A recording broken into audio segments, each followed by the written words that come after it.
lecture, I have explained you the introduction of genetic algorithm, genetic motivation, with some of the basic terminology that we have discussed.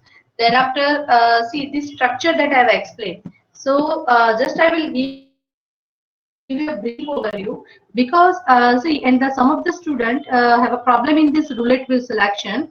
So that slide I have changed. So again, I will explain you because with more description it is written, so you can understand very well. So again, I will because that roulette wheel selection portion that will be useful in the example. Okay, so again I will repeat that portion, and thereafter we will start with our example.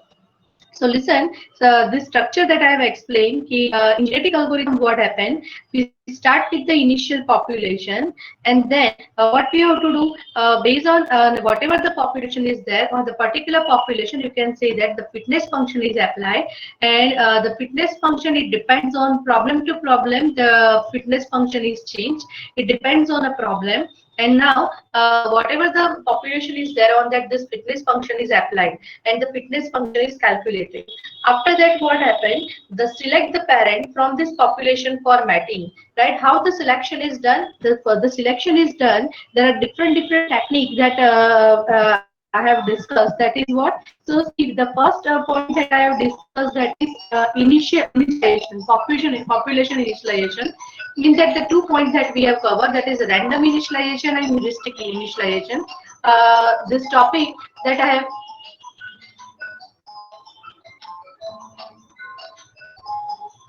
Hello, Devang, my voice is not clear. All have a problem. Hello, now clear. Hello, everyone. Am I audible properly?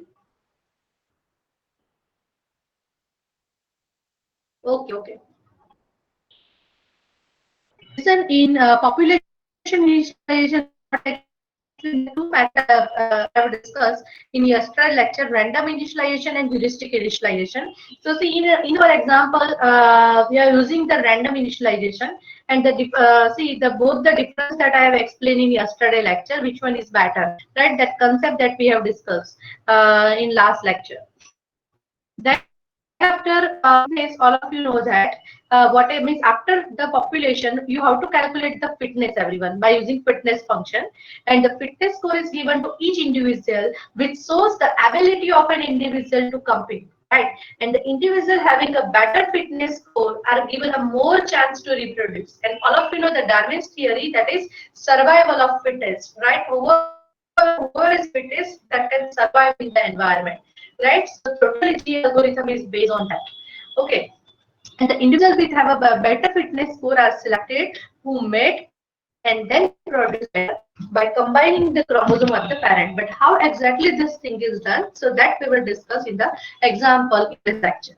Okay, now after the fitness is calculated, now then after the next step that we I have discussed in yesterday lecture, that is the selection is done everywhere, right? So how the selection is done? So for that, the different technique that we have discussed, okay, roulette wheel and different technique that we have discussed. So after that, once the selection is done, so select the parent from this population for mating. On that, crossover is applied, then mutation is applied, and then finally this offspring, after the mutation, offspring replace the existing individual in the population, and this process is repeated up till when this process is stopped. So until some termination criteria is reached or something. So that we will discuss later in the next slide. Now see, after that, this method that we have discussed, when the when the population is initialized, so at that time the representation means different representation is there. One way is encode the solution as a binary string, means either the population. How to define this population means how to write the chromosome. Obviously, every time what happens here, you can say that whatever. Sorry.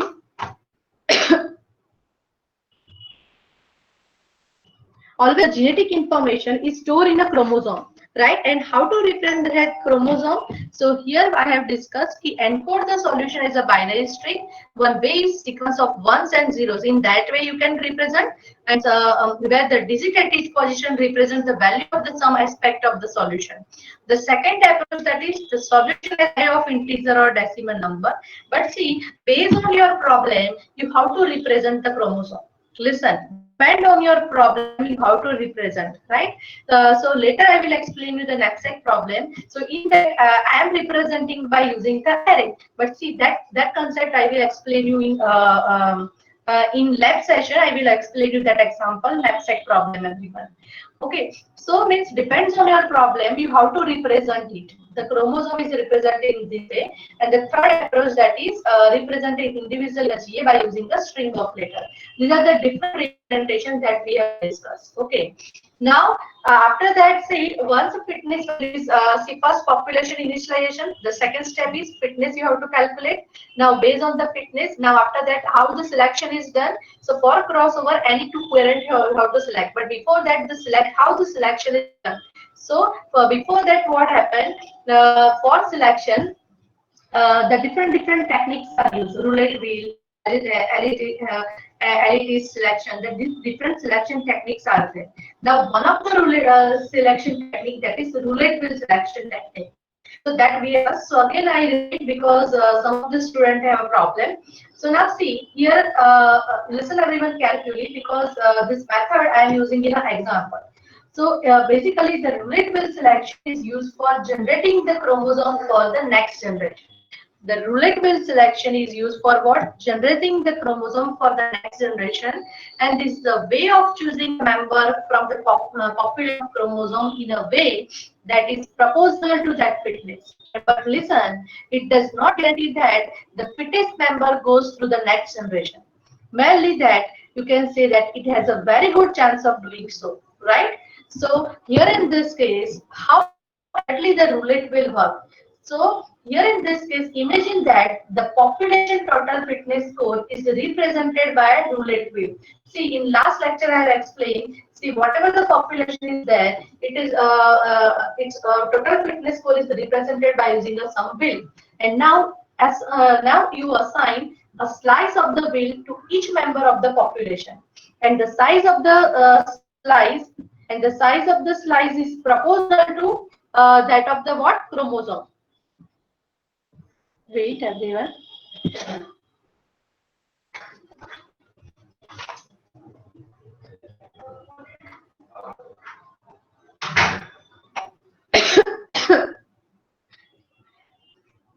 See, every time what happened, assign a slice of the wheel to each member of the population, and the size of the slice is proportional to that chromosome fitness score. And the fitter a member is, the bigger the slice of the pie it gets. See, here, see the example, everyone. So every time what you have to do, see this example that we have discussed, that is here in this case, this population is given. Now some fitness function is there. Based on that we are calculating the fitness, and percentage according to the formula we are getting this. So here you can say that the 14.4, that indicating that out of 100, the chromosome 1 get the slice of what? 14.4. Out of 100, the chromosome 2 that gets the slice of 14.2. So that the slice of the wheel to each member of the population, and the size of the slice is proportional to the what? Chromosome fitness score. It is proportional to the chromosome fitness. So here you can say that this many slices given to chromosome 1, this many slices given to chromosome 2, this many slices given to 3, and 13.9 is slice given to 4. So this figure everywhere. So here you can say that this blue indicating chromosome 1 is for chromosome 1, this slice is given. For chromosome 2, how much value? Here you can say that 14.2 value is assigned, right? So in this way. So in roulette wheel selection, what happened? So the slice is given to population to based on what? Based on this fitness value. Based on this fitness value, the slice is assigned. Okay, according to the percentage that I have mentioned. Now, see, as you remember, suppose let's say, see, there is a wheel is there, right? And here some pointer is there. Okay, so now when you move the wheel, so at that time what happened? When you move the wheel, so the pointer is pointed, the pointer. So at that time what happened? After once the slice is done, that after that what you have to do? You choose the chromosome. What you have to do? All you have to do is spin the wheel. You have to spin the wheel and grab the chromosome at the point it stop, and grab the chromosome at the point it stop. So how the selection is done? I think everyone. What you have to do? So how to in roulette wheel selection what happened? The size of the slice is proportional to the chromosome fitness score.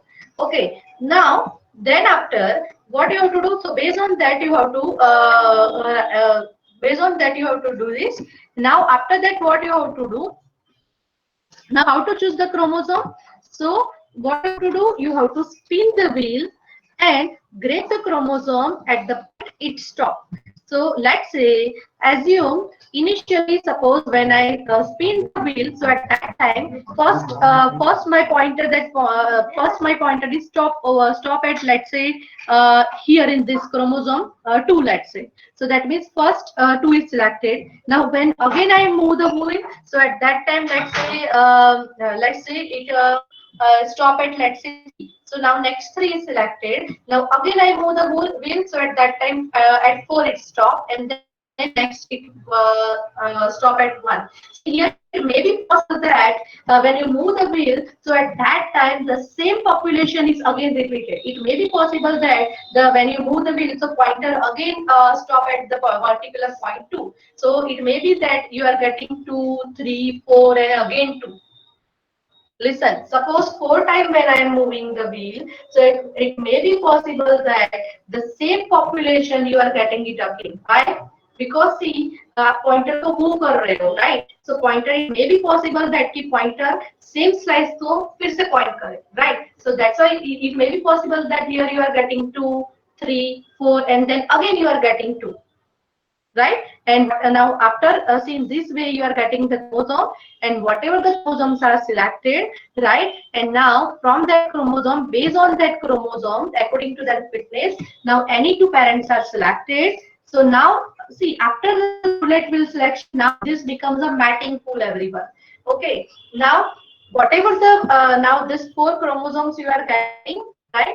Now any of the 2 chromosome based on their fitness value, you have to select that, and then that particular that any two parents that are used for what? Crossover, everyone. So this figure, everyone. So after the selection, any two parents are selected, and then on that crossover is applied, and then after mutation is applied.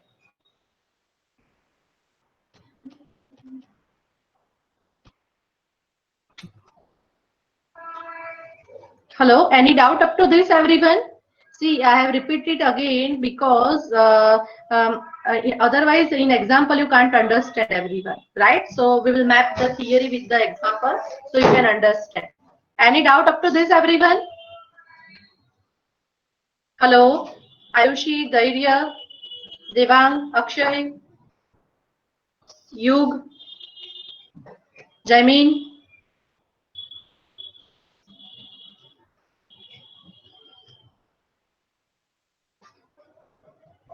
Now, see, in crossover, there are 3 types of crossover that we have discussed. Quickly, I go through 3 because these 2 already I have explained, so I am not repeat it. So, in single point crossover, see, suppose these 2 parents are selected after roulette wheel selection. The next is crossover. So, let's say suppose these 2 parents are selected, right? So, whether you are applying single point crossover or 2-point crossover or uniform crossover, means any crossover you can apply. So in our example, I will explain you single point crossover. If you want, you can apply the 2-point crossover as well as you can apply the uniform crossover. Any method you can apply, everyone. So suppose these parents are there. So in single point crossover, what happened? The randomly one position in the chromosome is chosen. Suppose randomly this point I have chosen. So at that time, how the offsprings are generated? In child one, what happened? The child one is the head of chromosome, means sorry, the child one is, what is child one? Child one means the head of the chromosome parent one. Okay, this, let's say this child, sorry, There is some mistake over here. Yes. Listen everyone, there is some mistake over here. What you have to do, the head remain as it is. There is a mistake. The head of the chromosome parent 1 with the tail of the chromosome parent 2 means this whole tail is copied over here. Similarly, here you can say that child 2 means head of 2 with tail of 1. So here there is a mistake. Here instead of this it is 1010 everyone. Okay, you have to consider that. So this is all about single point crossover. In a 2-point crossover, what happens? It randomly select the two crossover point within the chromosome, right? Then interchanging the two parent chromosomes between this point to produce the new offspring. So in 2-point crossover, what happened? Any two crossover point randomly it will select. Let's say these are one crossover. The one point is over here and one point is over here. So randomly the two crossover point it will select, and then after what it will do within the chromosome, then after interchanging this two parent chromosome between these 2 points, interchanging the parent, right, and produce the two new offspring. So here in this case what happened, the interchanging the parent chromosome between the crossover point everyone.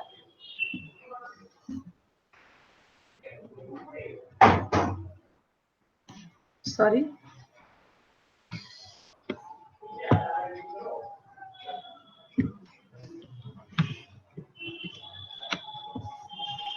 Now see here in this case,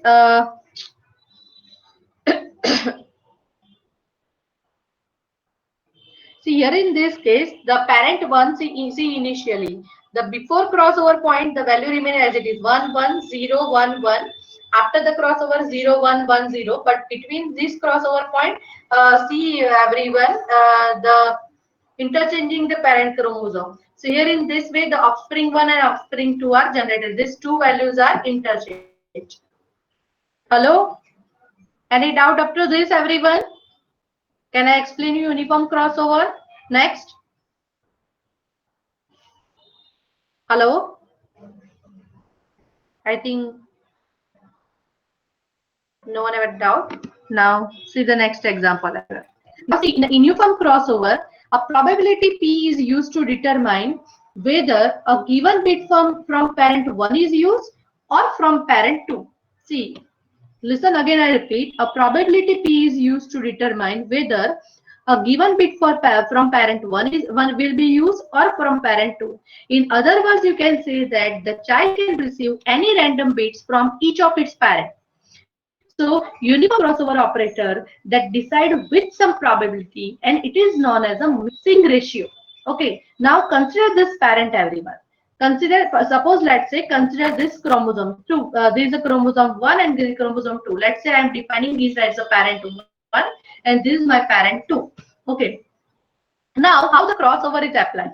So here, suppose the mixing ratio is 0.5 approximately. See what I told you here, the probability P is used to determine whether a given bit from parent 1 will be used or from parent 2. So here you can say that a child can receive any random bit from each of its parents.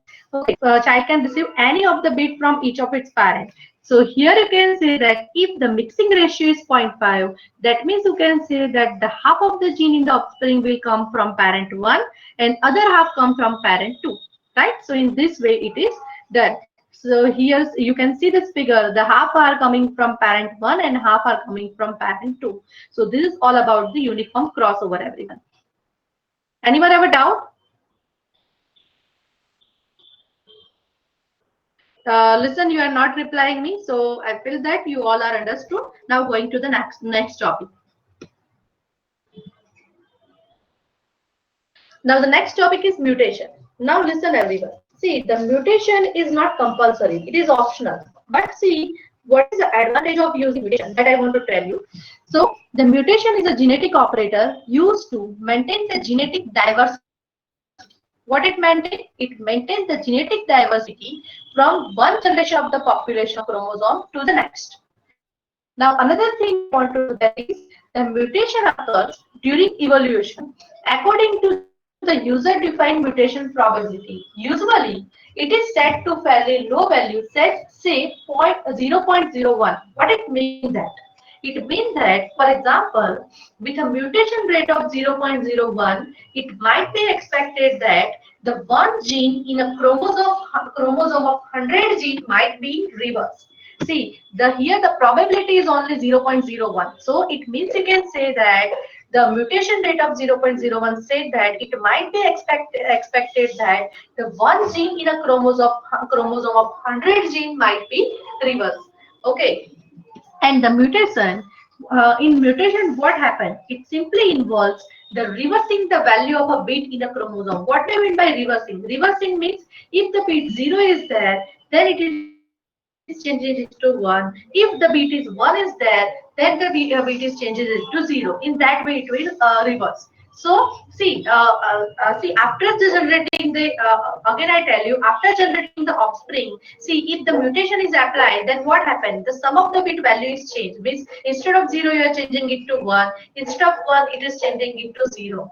So normally in real life scenario I want to tell you, so in child what happened? In child, see whenever the crossover is applied, so what happened in child, it gets the characteristic of parent, right? But when you apply the mutation, then all of you know that the child have its own characteristic also, right? So when you apply the mutation, then here you can say that it may be possible that you achieve the better solution than the previously possible. So here you can say that a mutation simply involves the reversing the value of the bit in a chromosome. This can result in entirely the new genes being added to a gene pool. And with this new gene, what happened? The genetic algorithm may be able to arrive at a better solution than was the previously possible. After the mutation, see here you are getting the new gene value. So here you can say that the genetic algorithm may be able to arrive at a better solution than was the previous possible.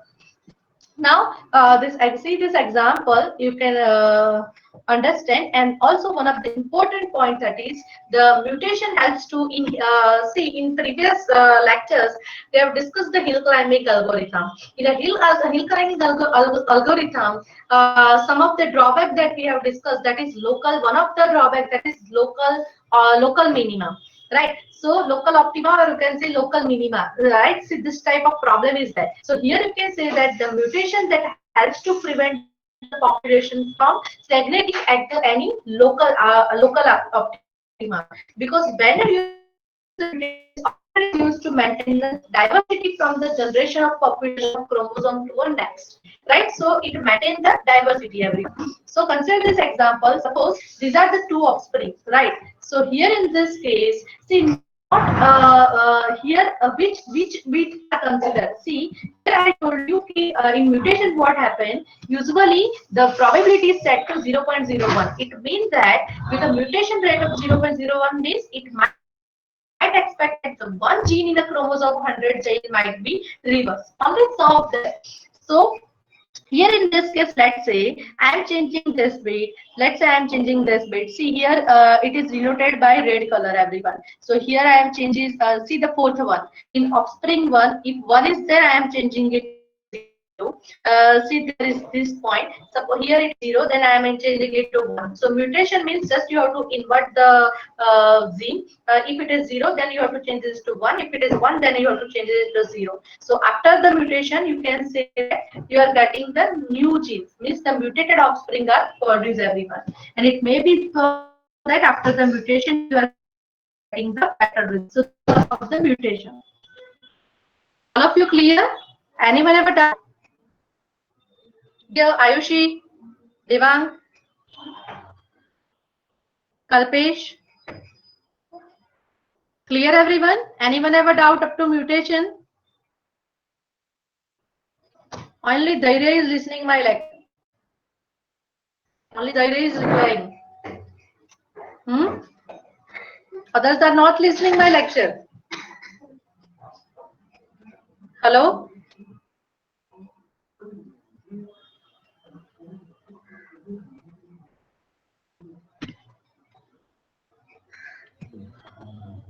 Okay, so let's begin.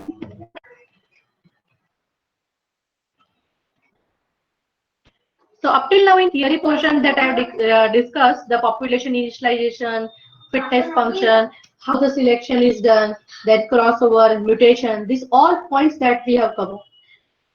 Now the last point is remaining, that is termination criteria. What is the termination criteria? I will explain you. There are two ways in which the run of genetic algorithm is terminated. Now, one of the ways, limit is put on the number of generation, and after which the run is considered to have a finish. See, again I repeat, the first way is you have to put the limit on a number of generation, and after which the run is considered to have a finish. This is the one way for termination. And the second way, that is the run can stop when a particular solution has been reached, or when the highest fitness level in the population has reached a particular value. Then then the termination is done. See, again I repeat, there are two ways to run a genetic algorithm is terminated. The first way is limit is put on a number of generation, and after that the run is considered to have a finish. And the second way is the run can stop when the particular solution has been reached, or when a highest fitness level population has reached a particular value. So these are the two way the termination is done, everyone. Now going to the, now I will discuss the examples, everyone.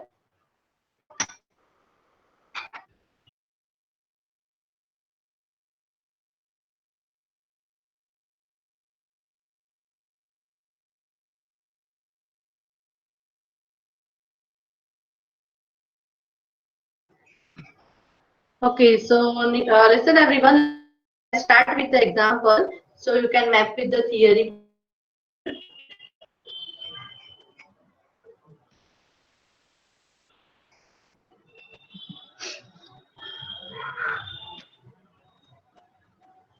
Hello, my screen is visible properly? Hello? Hello everyone.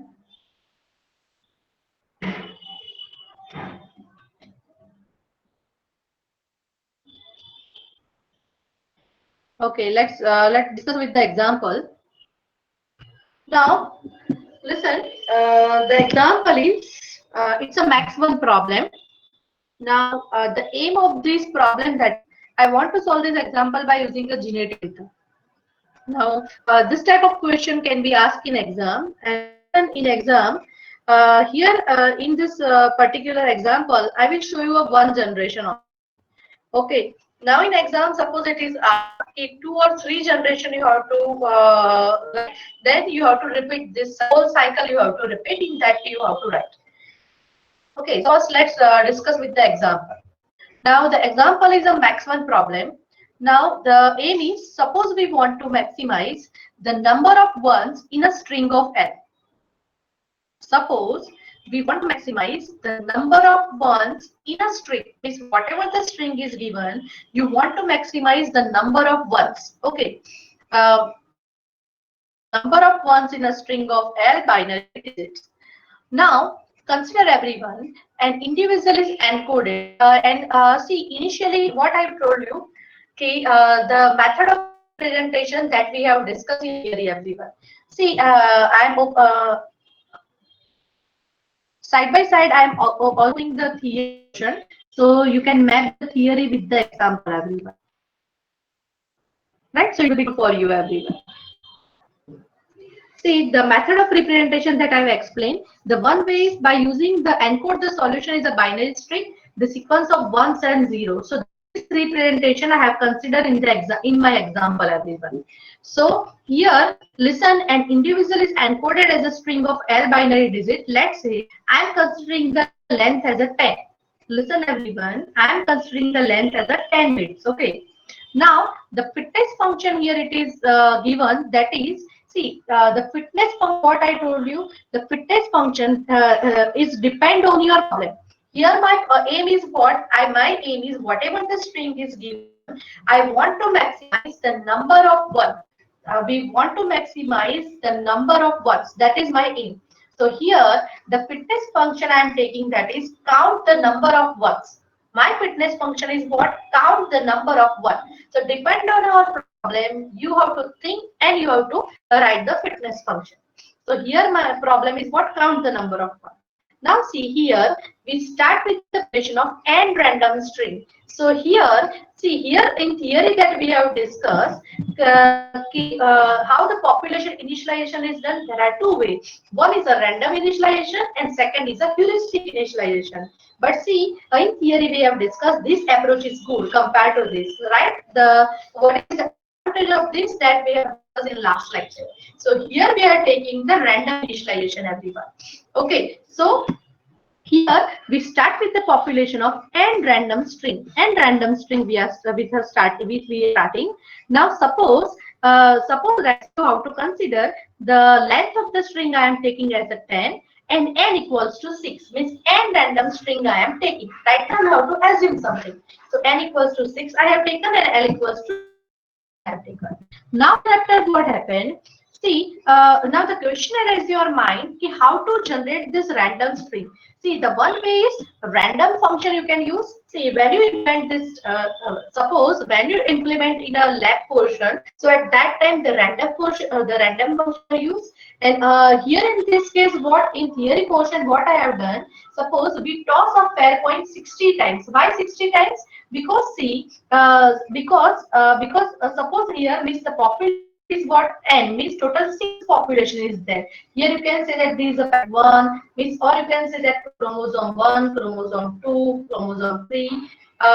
See the collection of chromosomes that is known as a population. All of you know that. So there is a chromosome 1, 2, 3, 4, 5, 6. Or you can say that parent 1, parent 2, parent 3, parent 4, 5, and 6. In this way you can say.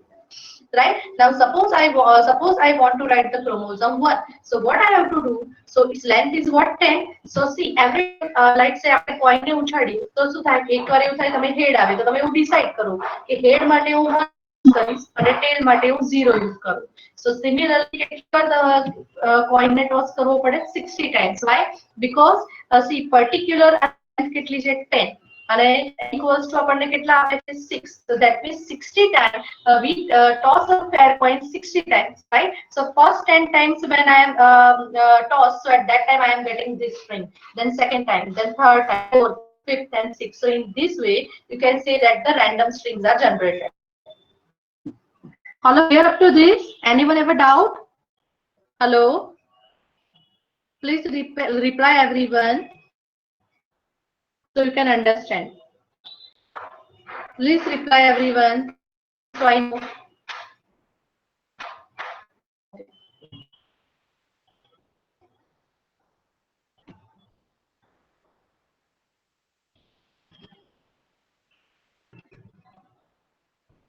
Okay, so now next see everyone. So after that what you have to do? Now this chart I have explained, that is first is population initialization. So this thing is done in the example. Now what is the next task of the genetic algorithm? The next task that is you have to is the fitness function calculation. Now how to do it, everyone? So now here in example, the first thing that is the population I have initialized. The next that is fitness calculation. So which function I have used? The count the number of everyone. So this fitness function I have used. So that is how many? Why it is 7? So number of ones is 1, 2, 3, 4, 5, 6, 7. So that's why here for fitness function the value is 7. Let's just consider the second one again. It is 1, 2, 3, 4, and 5. So the number of ones is what? 5. So in this way you have to calculate the fitness value, everyone. Now sigma, that means here in this the sigma, that means here here I have calculated the sum, everyone. Okay, and see here in this case there is a equation for finding the probability fi divided by whatever the value of this sigma I multiply by 100, right? So how to get this value, everyone? So that means fi means 7 divided by sigma means 34. So 7 divided by 34 into 100, so you are getting 20.559. So in this way you have to calculate, everyone. So what it means? So here why we are calculating this? So because all of you know that See, in the theory portion, all of you know that after the fitness, what you have to do? I told you that for crossover, how the parents are generated. So before that, the reproduction is done. Before that, what? The reproduction is done. And how the reproduction is done? So what you have to do? The roulette wheel is used for generating the generating the chromosome for the next generation, right? So what I told you here. So here, when I'm finding the probability, what it means. So here you can say that out of the 100, how many slices given? So 20.59. That much slice is assigned to what? S1. The 14.71. That first slice is assigned to S2 in this way. See, in the theory portion, this thing I have explained. See, out of this, some of the portion, according to the fitness, the slice is assigned, right? All of you know that. So according to this, we'll have to assume the 20.59 is assigned, this slice is assigned to S1. And that's why we are calculating the probability, everyone. This first slice is assigned to S2. This much slice is assigned to S3, and 81.76 assigned to S4. Means out of 100, according to this fitness value, the slice is assigned. Okay. Now once the slice is assigned to a wheel, now after that, what you have to do in a roulette wheel? What I told you. See now wheel is there. Now what you have to do? Just you have to spin the wheel. See what I told you, everyone. So after that, what you have to do? So just you have to do the spin the wheel and grab the chromosome at the point it stopped. Right? You have to spin the wheel and grab the chromosome at the point it stopped. So here what happened? Suppose let's say, see now all of you I think clear are there. See, some wheel is there and in that this size is assigned. Right? Now when I move the wheel, so let's say suppose initially suppose let's say it stop at first S1. Suppose assume it stop at S1. So when it stop at S1, so here I have written S1 dash, right? So listen, just write here S1 dash. If you write S1, then see there is a mix up with that. So when the new solution is there, just denoted in a different way, everyone. Okay. So suppose when I move the wheel, so at that time, let's say, suppose let's say it stop at S1. So that means this S1, this population I have to consider. Now see how many time I have to spin the wheel. So total how many populations are there? N equals to 6 is there, right? So 6 time you have to move the wheel, everyone. Okay. So now next time when I spin the wheel, so at that time let's say stop at S3. So now this population is considered. So let's say I am denoting as a S2 dash. Okay. So first one that is S1 dash. See here I have written in bracket S1. It means that when I spin the wheel, it stop at S1 first. Now, next is stop at S3. I am considering as a S2 dash. Next is stop at S5 dash. That is denoted as a S3 dash. So in this way, the sixth time I am moving the wheel, and the particular point is stop. That particular population is considered. Hello.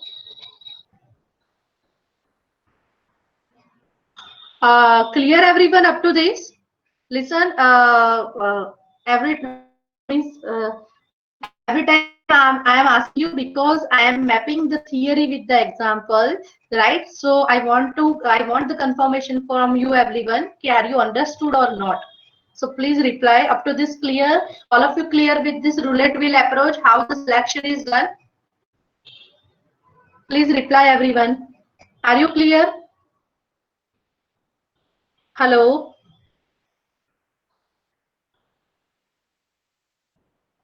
Hello. Any doubt? Dairya, Jaimin, which part repeat it again? Jaimin, can you unmute your mic?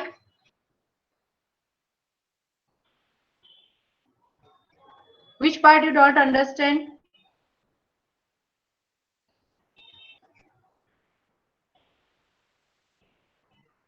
Jaimin, can you unmute your mic? Please unmute and tell me. Hello, Jaimin, in which portion? Huh? Tell me. ma'am. I am confusing this mapping between theory portion and this practical. So, in brief, can you please repeat this? From where? From where I can read? Like this last column, this formula. What actually this means, like Okay. 20.59? Now, yes. Listen. Actually, what happened? See, we are writing here. Don't mute, mute Jaimin.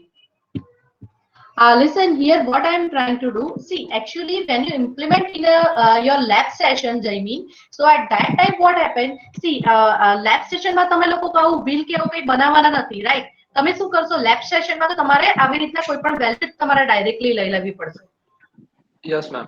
તમે જ્યારે lab પોર્શનમાં implement કરશો ત્યારે તમે શું કરીશું કે આ S1 dash એટલે શું કે આપણે પહેલા S1 ની વેલ્યુ લીધી, S2 ડેશ એટલે S3 ની વેલ્યુ લીધી. બટ એકચ્યુઅલી થિયરીમાં શું થાય કે આવું એક વ્હીલ જેવું હોય, વ્હીલને તમે મૂવ કરો એટલે શું થાય કે પોઈન્ટર જે જગ્યાએ સ્ટોપ થાય એ પર્ટિક્યુલર ક્રોમોઝોમને સિલેક્ટ કરે. એટલે થિયરીમાં આવું છે પણ પ્રેક્ટિકલી આ વસ્તુ પોસિબલ નહીં થાય. પ્રેક્ટિકલમાં તમારે ડાયરેક્ટલી આવી વેલ્યુ લઈ લેવાની. Yes, ma'am. This is exactly my doubt. Clear? Yes. Yes. So practical session exactly this value how to take. But in theoretical, what happened? See, in exam also when you write at that time, what happened?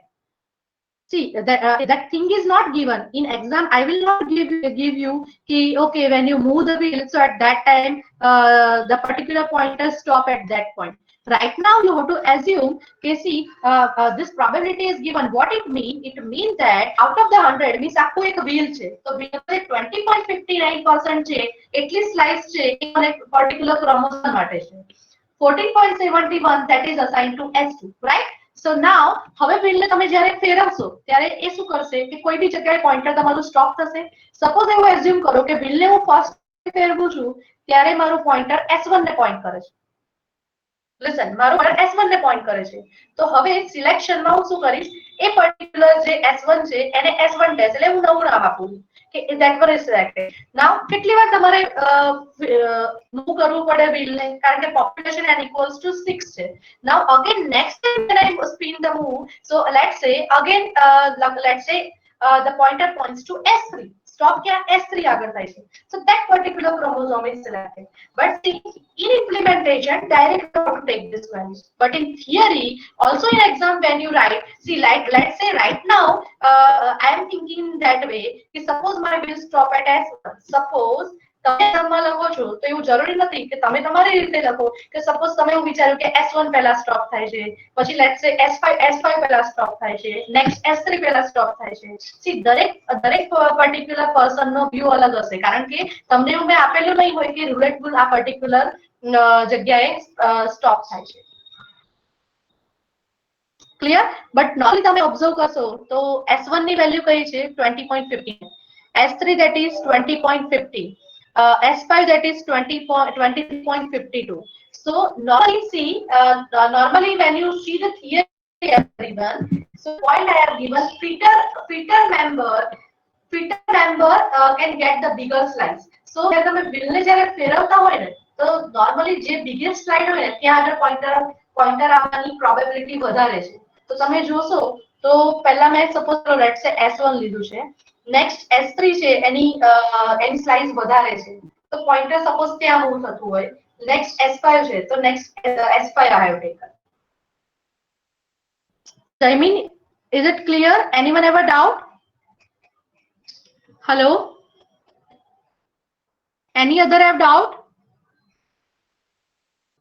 So listen, in this way you have to think, and then you have to write.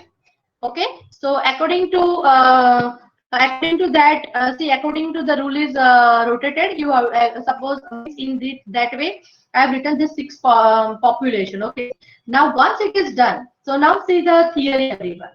So now once it is done, what has happened? So now this is my now this is my population. Okay, so first see, listen, first population initialization is done, then you have to calculate what fitness value. Now then after what I told you, so for reproduction what you have to do, the relative selection method is used, and based on that these are the population you are getting. Now after that what you have to do, the next point that is in a genetic algorithm, that is crossover. So all of you know that in crossover any two parent you have to select, and on that the crossover is applied. And in crossover, the three different crossover that we have discussed, that is 1 point crossover, 2 point crossover, uniform crossover, any crossover that you can take. So right now, what I told you that is, here in this example, I am taking the 1 point crossover. Now suppose we decide to actually perform the crossover only for S1 and S2. See here, S1 dash and S2 dash. So basically S1 dash is what? S1 dash what I take? S1 dash means I am taking this S1 value, and S2 dash means I am taking this S3 value. Right. So for S1 dash, what is the fitness value? 7. And S2 dash I am taking S3. That means its fitness value is 7. Okay, so normally, which now again question in your mind, ki among this population, which two parent I have to select for crossover? This question in your mind, right? So actually, what you have to do, the particular chromosome who has a more fitness value, that you have to consider, because see, in fitness point, in a fit point, that point I have discussed everyone. Okay, the individual having a bad fitness score are given a more chance to reproduce than other, right? So always you have to take that particular individual with that particular chromosome that having a better fitness, right? But see here, in some of the, let's say here I am considering this to everyone. So let's say I am considering S1 and S2, S1 dash and S2 dash. So S1 and S2 dash that contain the value this 7, and here the fitness is also 7. So let's say these two parent I am considering S1 dash and S2 dash. Now next I have considered S5 dash and S6 dash. So for S5 dash it take the value S4, and for S6 dash it take the value of S5. So means its fitness is 4, and here the fitness is everyone. So see here the first two that I have considered is the more fitness value, and in next two parent that I have considered, in that I have considered one parent have a low fitness value, and one parent that contains the higher fitness value, right? So that two parent I have considered. Okay. Now after considering these two parent, what you have to listen? So this two parent I have considered, and here this two parent I have considered. Now the question arises in mind, that is, see, now I am using the 1 point crossover. So in a 1 point crossover, everyone, what I told you, see this example. So in 1 point crossover, the randomly one position in the chromosome is chosen, right? So here what you have to do? See, so here for first parent is S1 and S2. Suppose randomly crossover point I am choosing, that is 2, and in the next the randomly crossover point I am choosing, that is 5. So let's say, see here, the particular at point number 2 I am putting the crossover here, right? So now here what happened? What is S1 double dash? How the means this is a child 1 and this is a child 2. So how the child 1 is generated? Suppose my random point is over here. So what will be the output, everyone? So the child 1 means, here you can set the head of parent 1 with what? The tail. See, the tail is this. The tail of parent 2, that is 1 0 1 1 0 1 0 1, right? So this. Now what about the child 2, everyone? So the head of child 2 with this portion, the tail of child 1. So in this way, also here, see here in this example. So here the crossover point is at 5. So 0, 1, 2, 3, 4, and 5. So that means, what is child 1 means this first 5 are copied over here. And what about the remaining? That is the tail of parent 2. Similarly here, the head of parent 2 is copied to a child 2. And what about this? So that is the tail of child 1. Clear? So in this way the crossover is done. Any doubt up to crossover, everyone? Please reply, everyone. Any doubt? Hello? Any doubt? I think all are clear.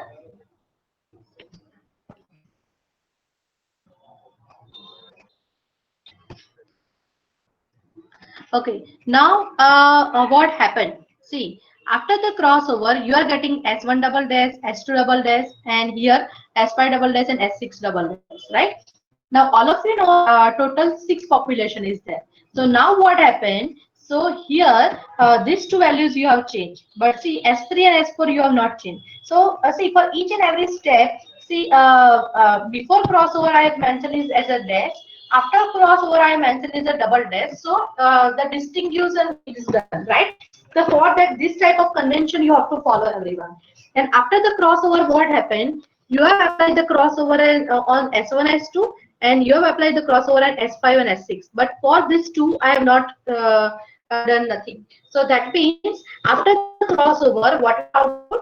So that means whatever the value you are getting, you have to replace it with this. So that means this two value S1 double dash and S2 double dash, right? So these two values are replaced over here. The second S3 and S4 remain as it is, and 5 and 6 also you have to change everyone. So this new result I have mentioned is at a S1 triple dash everyone. Sorry, S1 okay. So after the crossover you are getting S1 double dash, that is first two value are these are the new value you have to write. The S3 S4 similar to this because this value does not have change, and S5 and S6 this value is changed. Okay, so this is the result after crossover, means here I have written the point before applying mutation, means the result that is after crossover. Okay, now after that, the next concept is once the crossover is done, then all of you know that the next step is mutation. So in mutation, see what I told you in the mutation, everyone. See, in mutation, I told you that it involves the reversing a value of a bit, and the mutation usually set to parallel value 0.01. May see, the sum is with the mutation, you can say that only the one gene in a chromosome of 100 gene might be changed. So here, suppose let's say I am changing this bit. See, it depends on you. See, when you write in exam, it depends on you which bit you want to build, right? It depends on you. Suppose let's say I want to change this bit, right? So randomly you have to change. So here the dash portion that indicating. See here the result that is before mutation, and here the result after mutation. So here the see one is changing to 0 over here. Here see this S2 double dash. Here 0 is changes to 1 and 1 is changes to 0. So this result I have defining at a S1 triple dash, right? So and what is this 6? So obviously the mutation is a last step, right? So after the last step, here I have calculated the fitness value. Why? Because what is my aim? My aim is we want to maximize the number of ones. So initially what we have done, whatever the solution you are getting, so after on that you are finding calculating the fitness value, right? So here after the mutation you have to calculate the fitness value, everyone. So that is 1, 2, 3, 4, 5, and 6. So this in this way, whatever the mutation result I am getting, I represent in this way. So on that again you have to calculate what, everyone.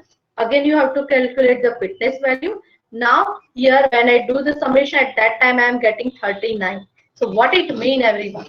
So here initially the when the population I have when the population I have taken, so at that time I am getting 34, everyone. And now after the mutation, here I am getting the value 39. And see what is your aim? Your aim is we want to maximize the number of ones in a string. So because here the 34 and now you're getting the 39. So that means you can say that in one generation the total population fitness changed from 34 to 39, means the improvement is done by 13%, right? And here see here in this particular stop a particular result, see here I am here sorry.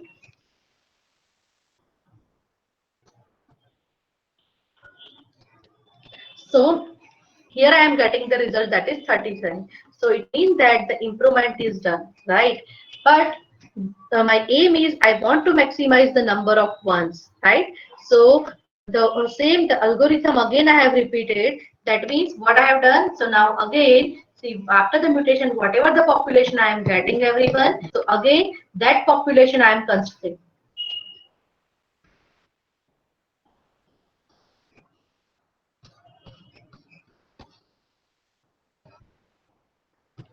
Hello. Up to this clear, everyone? Hello?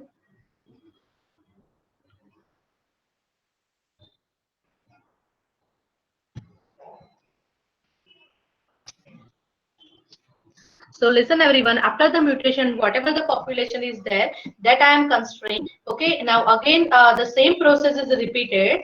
Again the roulette wheel selection is used. So based on the roulette wheel, again the populations are generated for selection. Now and after this, what you have to do? You have to any of the two parent you have to select. On that you have to apply crossover. Okay, the same method that I have discussed above, the same you have to apply the crossover.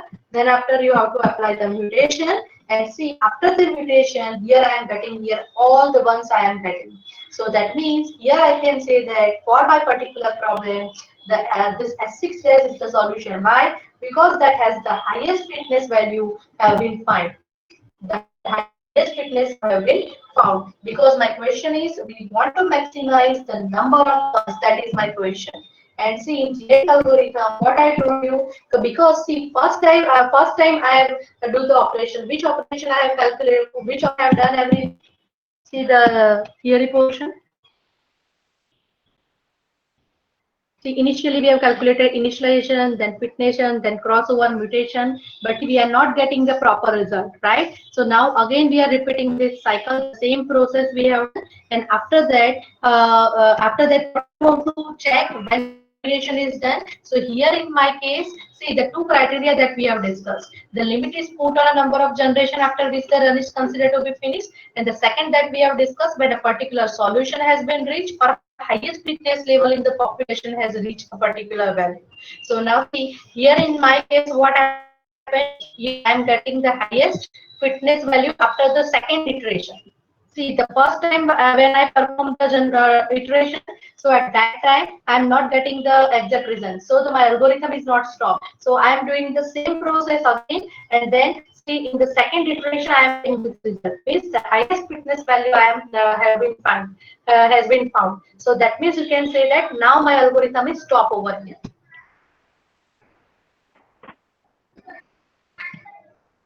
So in this way, hello.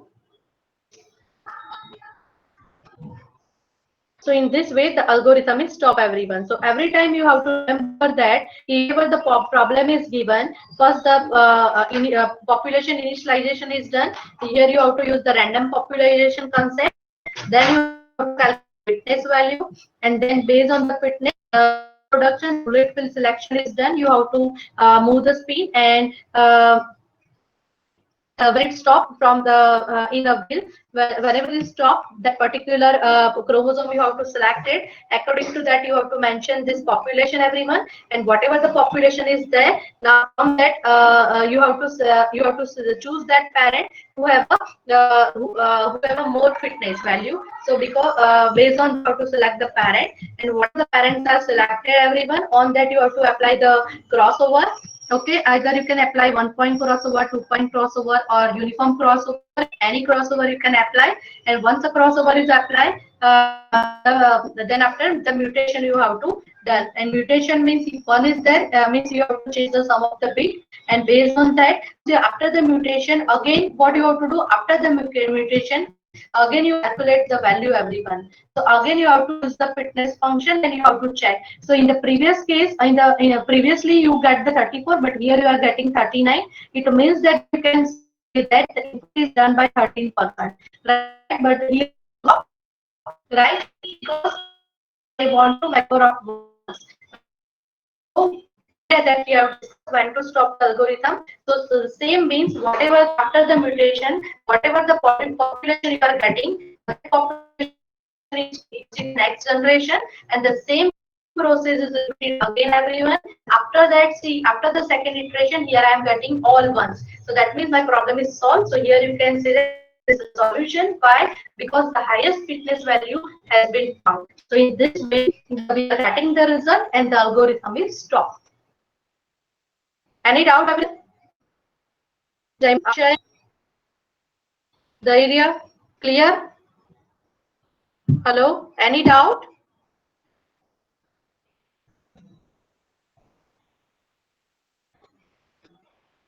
Okay. Okay. So example is over. We are ending our session over here.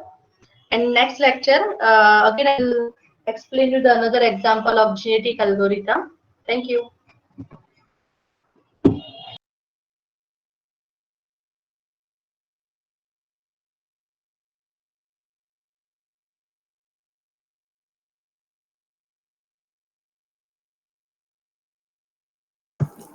Hello everyone. So in the last session, we have gone through basics of bottom-up parsing. We have discussed what is handle, what is shift and reduce approach. Now in this session, we'll go through the first technique of bottom-up parsing, that is known as operator precedence parsing. So now let us see what is an operator precedence grammar first.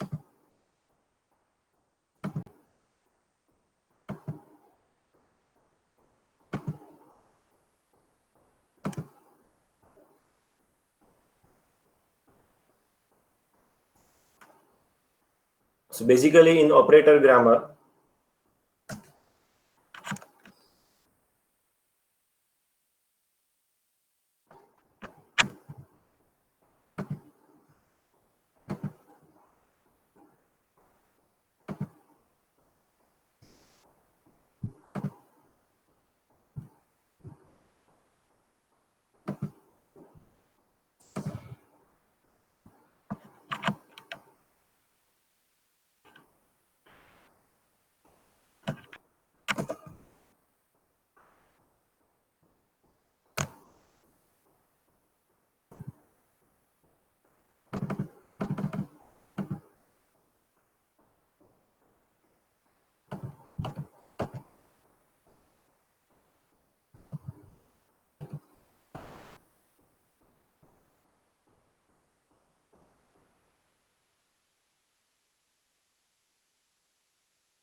content.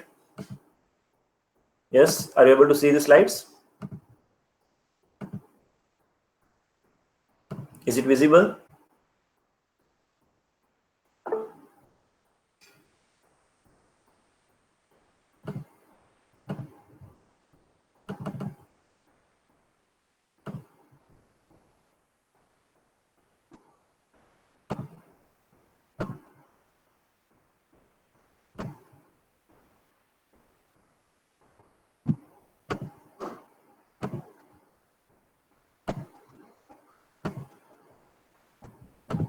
Yes, can you see this slide, operator precedence grammar?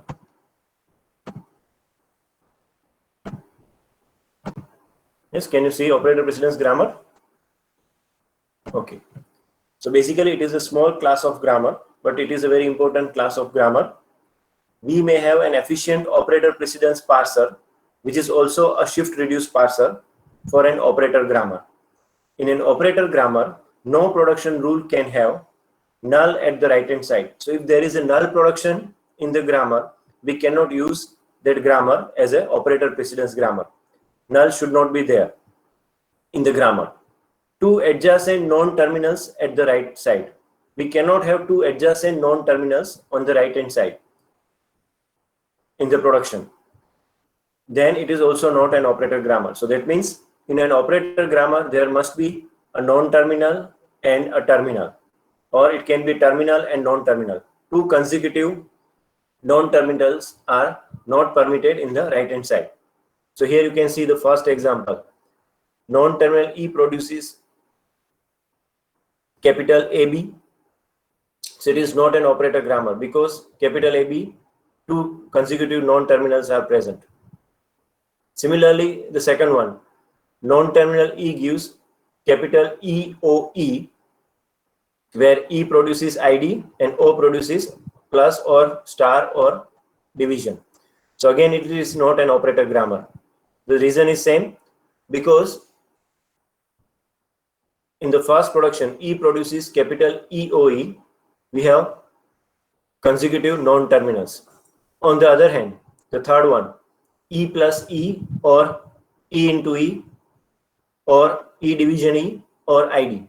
So it is an operator grammar because two non-terminals are separated by an operator. So operator grammar does not mean that it should have operators like plus, multiplication.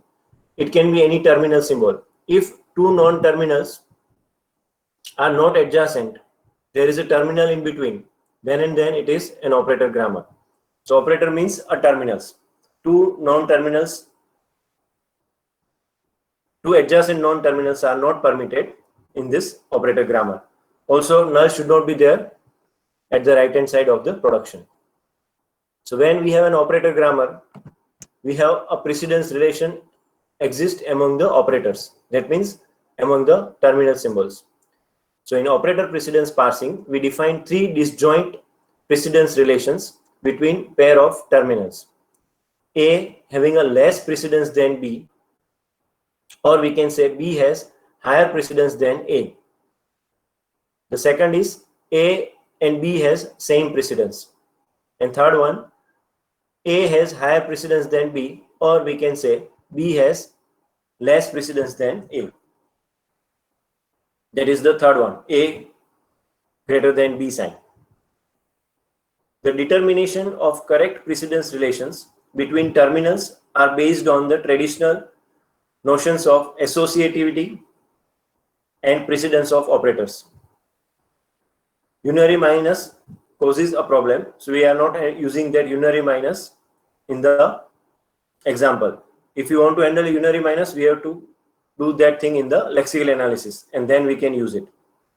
So basically we will consider the operators like plus, star here in this example, multiplication, that is star, plus, minus, multiplication, division and exponential, and a set of opening and closing parentheses. The intention of the precedence relation is to find the handle of a right sentential form, because our goal in the bottom-up parsing is always to find the handle. Once we find the handle, we can apply the reduction. So less than sign is indicating the left end of the handle, equal to is indicating the interior of the handle, that means the in between part of the handle, and greater than sign making the right end of the handle. So basically between less than and greater than sign, whatever symbols we are getting, whether it is a terminal or a non-terminal, so that will form the handle. And once we are getting the handle, we can perform a reduction of that handle with the corresponding left hand side non-terminal. In our input string $A1, A2 up to N $, we insert the precedence relation between the pair of terminals. So basically our input string begins with $, we can say, because their $, is on the top of the stack normally, and always we'll put the $, at the end to indicate end of the input. The precedence relation holds between the terminals in that pair. So now let us take a very simple example. We have a grammar, non-terminal E produces E plus E or E multiplication E or ID.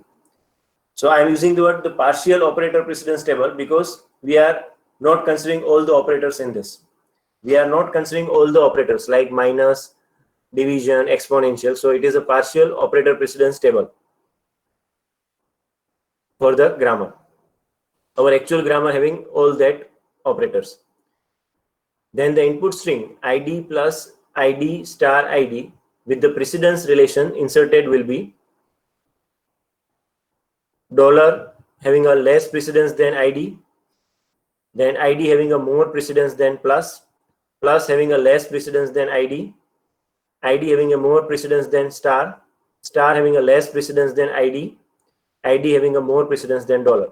So the main thing is how to construct this operator precedence matrix. So it is very simple. ID, as we know, that is the term which is reduced first. Then and then we'll do the reduction by multiplication and plus. So here ID having a highest precedence among all.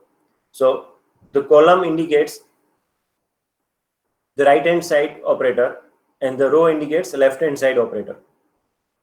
The row indicates a left hand side operator and column indicates a right hand side operator. So here you can see that ID, which is having a highest precedence among plus, star and dollar, because ID will be reduced first, then we'll do a reduction by addition or multiplication. So ID having a highest precedence over plus, star and dollar.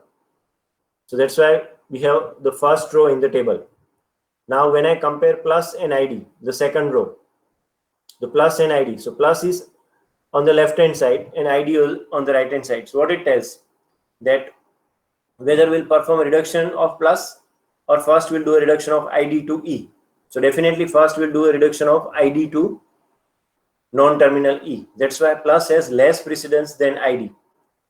The second row, first column. It is a second row, first column. Plus has less precedence than ID. Now when we consider plus and plus, both. So left hand side plus has more precedence as compared to right hand side, because when we have an expression like ID plus ID, then we'll do the evaluation from left to right. When we have expression ID plus ID, we'll do the evaluation from left to right. As we are doing evaluation from left to right, the left hand side plus has more precedence than right hand side plus. Now when I compare this plus and star, the second row, third column, plus and star. So left hand side plus has less precedence as compared to star, because first we'll perform the reduction because multiplication has more precedence, and then we'll do the reduction using addition. So left hand side plus has less precedence than right hand side star. So that's why plus has less precedence than star. Always dollar having a end symbol, so it is having a lowest precedence. So plus has more precedence than dollar. Now let us consider the third row, first column. Third row, first column. So star and ID. So as compared to multiplication, first we'll do the reduction of ID. So ID having a highest precedence, we can say here. So star having a less precedence than ID, because first we'll do the reduction of ID to non-terminal E, and then we'll do the reduction by E star E. Now third row, second column, star and plus. Now if it expression is ID star ID plus ID, if we have expression ID star ID plus ID, so definitely the multiplication having a more precedence, left hand side multiplication. So ID star ID, so that ID star ID will be converted into E star E, and we'll do that reduction to E, and then we'll do the reduction with a plus sign. So star having a more precedence than plus. It is an obvious thing. Multiplication having a more precedence than plus. If we have two multiplication operators in the expression, like ID star ID, then we'll follow left to right order. So left hand side multiplication having a more precedence as compared to right hand side multiplication sign. And definitely all the operators having a more precedence than dollar. Now left hand side dollar, the last row. So left hand side dollar, again it is a dollar sign, so it has a less precedence than ID and plus and star. So now is this table, how we are giving the values in this operator precedence matrix? Is it clear how we are generating this operator precedence matrix? It is based on the rule of left to right order. So now here in this ID plus ID star ID, now we know that ID star ID, because here the grammar is an ambiguous grammar. You can see this grammar is an ambiguous grammar, but as per the precedence relation, ID star ID will be performed first, and then we'll do addition with ID. Is it clear? Because here we have a precedence relation, that plus and star. So as per the table, left hand side plus has less precedence than star. So that means reduction by of ID star ID will be performed first, and then we'll do the addition. Yes, is it clear now? Because you can see in the table, the plus is on the left hand side and star is on the right hand side in your expression.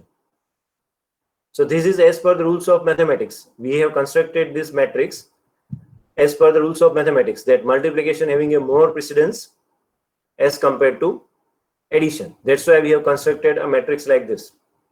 We are using the rules of maths to construct this operator precedence matrix. So now let us see that how we can find the handle. So now scan the string from left end until the first greater than is encountered. Then scan backwards to the left over any equal precedence until a less than precedence is encountered. The handle contains everything to the left of the first greater precedence and to the right of the less precedence. So basically the handle is nothing but it is between a less than and greater than sign. The handle is between less than and greater than sign. See here you can see the expression. The dollar having a less precedence than ID, ID having a more precedence than plus, plus having a less precedence than ID, ID having greater precedence than star as per the matrix, star having a less precedence than ID, ID having a more precedence than dollar. So now if I scan from left to right, so what we'll get? We'll get the first ID, which is shown as a red color, So that ID is the handle because it is between the greater than and less than sign. It is between the greater than and less than sign. The first ID. So now, as per the rule, we'll do a reduction of ID to E. So now you can see the second row. Now we have a relationship between dollar less than plus, because we have already done a reduction of ID to E. Always we have a precedence relation among the operators, and operators are terminal symbols. So we cannot compare dollar and non-terminal E. Is it clear? We cannot compare dollar and non-terminal capital E. So here we have to consider relationship between dollar and plus. So dollar having a less precedence than plus, plus having less precedence than ID, ID having a greater precedence than star, star having less precedence than ID, ID having a greater precedence than dollar. So now you can see the second ID, which is between less than and greater than sign, shown by a red color, is the next handle. So we'll do a reduction of ID to E.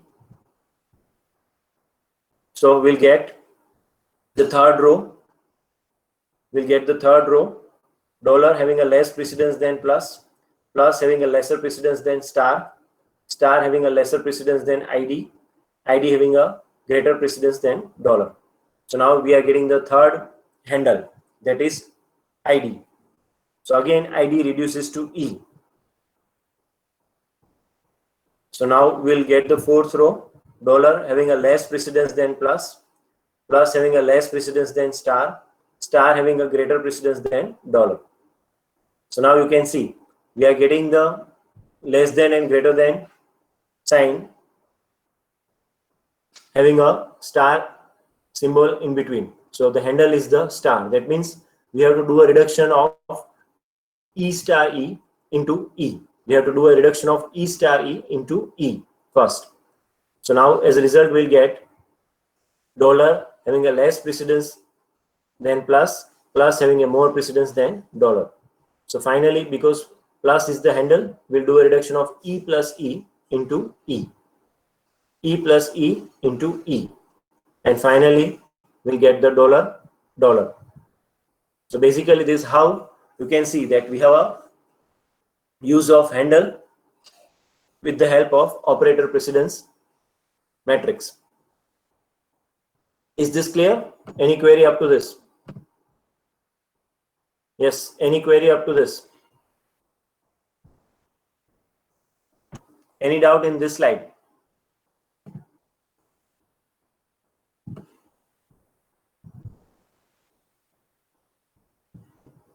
Yes, any query up to this slide?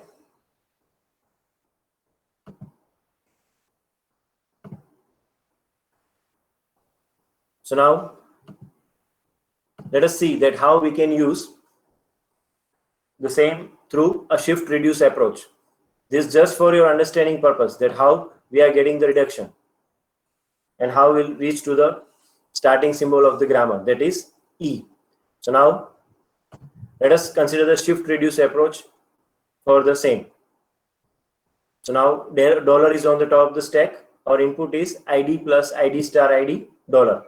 So basically what we are doing a rightmost derivation in reverse. We are doing a rightmost derivation in reverse. So now we can see dollar having a less precedence than ID because a symbol on the top of the stack. We have terminal symbols here. You can see we have terminal symbols here on the stack. So when the symbol on the top of the stack having a less precedence than the current input symbol, then we'll shift the symbol on the stack.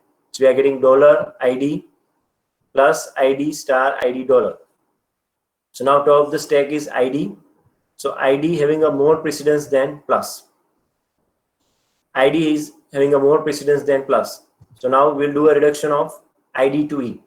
As we are doing a reduction, that roll is over. So you can see that we have done that reduction. So now we have dollar on the stack. Once we are doing a reduction, we will remove it. And we'll just print this thing, that reduce ID to E. Now dollar and plus. So again dollar having a less precedence than plus, where plus is on the top of this, plus is in the current input position and dollar is on the top of the stack. So again we'll shift plus. So we have dollar plus ID star ID dollar. Now plus is on the top of the stack. Current pointer is pointing to ID. So plus having a less precedence than ID. Because plus having a less precedence than ID, we'll shift ID on the stack. So we'll get dollar plus ID on the stack, where ID is on the top of the stack. Current input is star. So now we'll compare ID and star. So we know that ID having a more precedence than star, because ID is nothing but your left hand side operator and star is the right hand side operator, the column part, and ID is the row part in the table. So now definitely we'll do a reduction of ID to E. So it will be removed from the stack. Now we have dollar plus is on the top of the stack, then star current input ID dollar. So plus and star. So plus is the left hand side having a less precedence than the star, which is the right hand side operator. So we'll push star on the stack.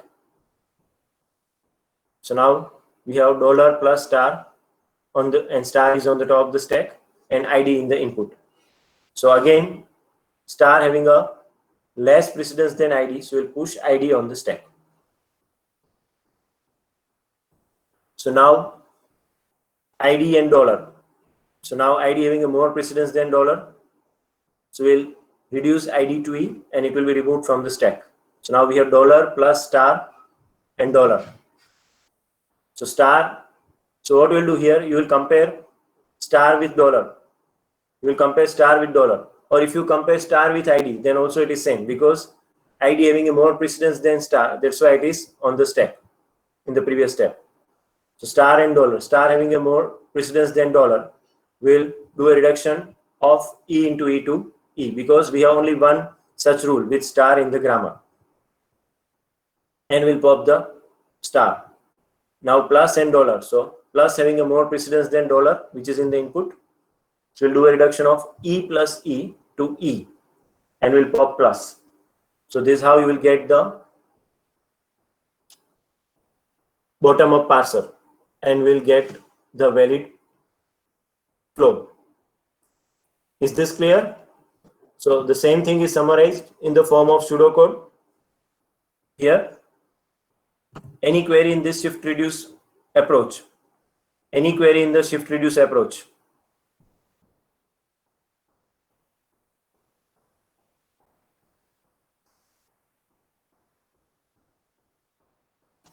Yes, any query in this flow?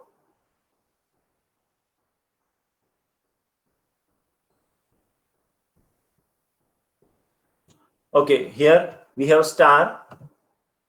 Here we have a star on the top of the stack. let us go to the previous step, third step from the last. We have third step from the last. So now star and dollar. So star having a more precedence than dollar. So definitely at that time we have to do a reduction, and we have only one rule in the grammar, that E star E reduces to E. So when we have a star, that means what? We are applying a reduction because star having a more precedence than dollar. So we are printing the result as E star E reduces to E. E star E reduces to E. Now once you are doing reduction by star, we have plus on the stack. So plus having a more precedence than dollar. So that means we have to do a reduction. We have to do a reduction. So now we have only one rule in the grammar, E plus E. So E plus E reduces to E. Okay, is it clear now? And the same thing is given here in the form of algorithm. The same procedure is there. Yes, now any query in this shift reduce procedure using a stack? So for any particular string, you should be able to construct this kind of shift reduce operation, and you should be able to perform the bottom up parsing. Also, the operator precedence matrix you have to construct. Operator precedence matrix will not be given, it should be constructed from the grammar. Yes, any query in this operator precedence matrix and this reduction procedure, shift reduce approach? So the algorithm is straightforward. If we have less precedence or equal precedence, we'll push the symbol on the stack and will advance the input symbol. If the top of the stack having a more precedence than the input, then we have to do the pop operation. If top of the stack symbol has more precedence than the input symbol, we have to do a pop operation. So it is a very simple algorithm. Okay, so now the main thing is, should we give the input of this precedence table to the computer? So compilers using operator precedence parsers do not need to store the table of precedence relation. We do not have to store this table of precedence relation. The table can be encoded by two precedence functions, f and g, that map terminal symbols to integers. The table can be encoded by two precedence function, f and g, that map terminal symbols to integers. For symbols a and b, f of a is less than g of b whenever a has less precedence than b. So basically what it tells, that if you actually want to implement this kind of operator precedence